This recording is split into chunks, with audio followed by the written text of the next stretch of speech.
Le vœu suivant est déposé par les élus du groupe communiste. Il concerne la situation du quartier Raymond Queneau. Et la parole est à Daniel Prémel. Oui, merci Monsieur le maire. Nous le savons, la rue Raymond Queneau, l'impasse Queneau, la place Macorlan subissent depuis de nombreuses années des incivilités et trafic de stupéfiants. Je ne rappellerai pas les événements du 14 juillet 2020.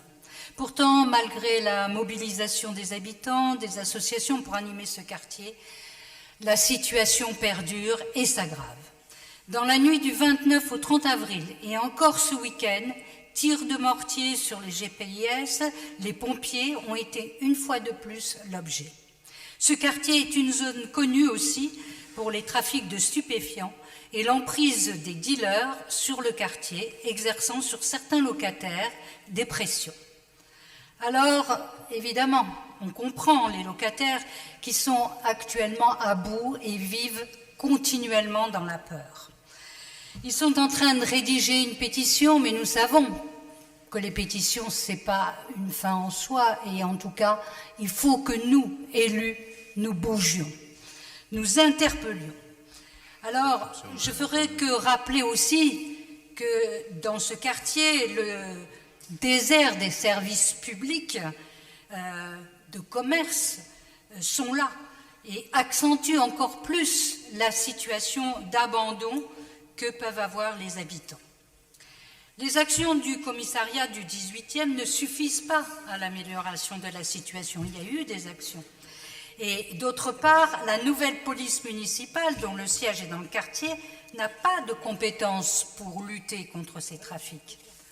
Alors, le groupe communiste Génération et Citoyens demande que le conseil du 18e arrondissement interpelle le préfet de police pour qu'il diligente un renfort policier pour l'investigation sur le trafic de stupéfiants, qu'il donne une visibilité policière et une présence permettant un véritable contact plus étroit avec la population. Je rappellerai évidemment qu'il y a eu dans le temps une police de proximité. Kevin Havet. Monsieur le maire, chers collègues, cher Daniel, je peux que partager cette interpellation sur une situation qui nous mobilise toutes et tous. Il y a encore quelques minutes, en début de conseil d'arrondissement, il y avait quelques habitants qui étaient mobilisés sur cette question, sur la question évidemment de la rue Queneau et de la rue de la Chapelle, où évidemment cette question des trafics de drogue liés au crack principalement, mais aussi à d'autres types de trafics est implanté actuellement, mais aussi de longue date, et participe aussi, voilà, où il faut le dire clairement, à pourrir la vie de certains habitants de nos quartiers.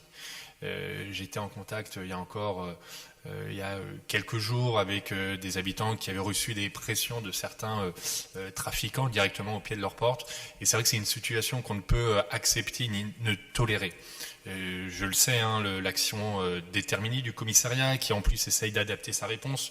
On le voit lors des différents événements, le 14 juillet, mais même plus récemment, en essayant d'éviter d'aller au front des provocations qui sont faites par une minorité, une extrême minorité de certains jeunes qui s'approprient les lieux et qui participent aussi, dans le cas de cette rue Queneau, à pourrir la situation pour l'ensemble des habitantes et des habitants. Et donc, il y a évidemment l'implantation de la police municipale à proximité, mais comme c'était très bien dit, ça ne fait pas partie de leurs compétences, mais en tout cas qu'il y ait une présence rassurante de la puissance politique, publique au sens large, contribue à améliorer la situation. Il y a évidemment l'action du commissariat, l'action du GPS, mais il y a besoin d'avoir évidemment police judiciaire et d'autres services plus fortement impliqués sur cette situation, parce qu'on ne peut pas se résoudre à cette situation durablement enquistée.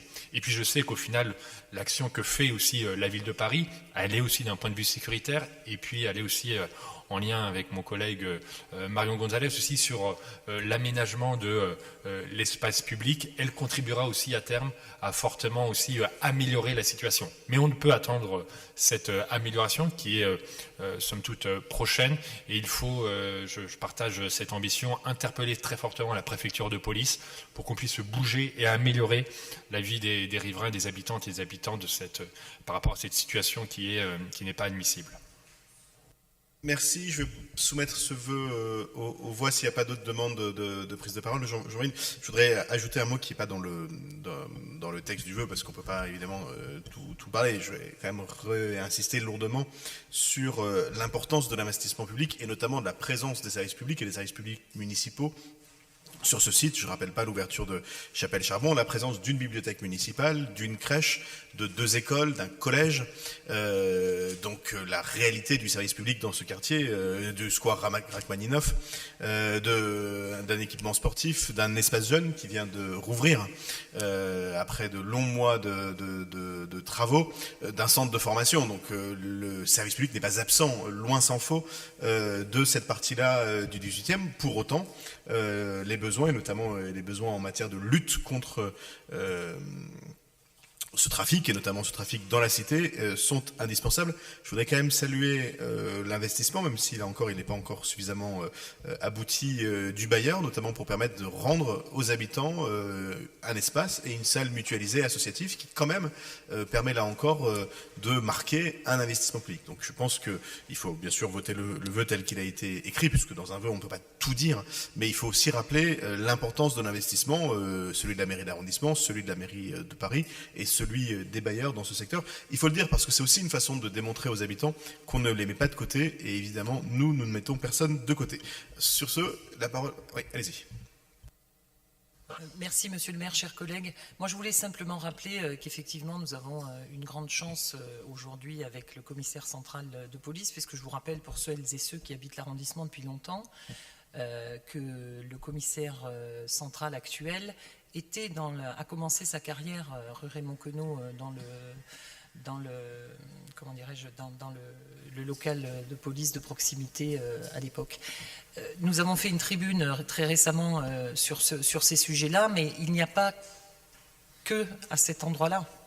Nous l'avons dans de trop nombreux endroits, et c'est vrai qu'aujourd'hui on ne peut plus se permettre d'avoir des riverains, des habitants menacés ou servant de nourrice ou servant de... Ça devient quand même assez compliqué, et c'est vrai qu'il va falloir interpeller très fortement le gouvernement sur ces sujets-là dans le 18e arrondissement, de manière à ce que les tirs de mortier ne deviennent pas une banalisation toutes les nuits. Merci.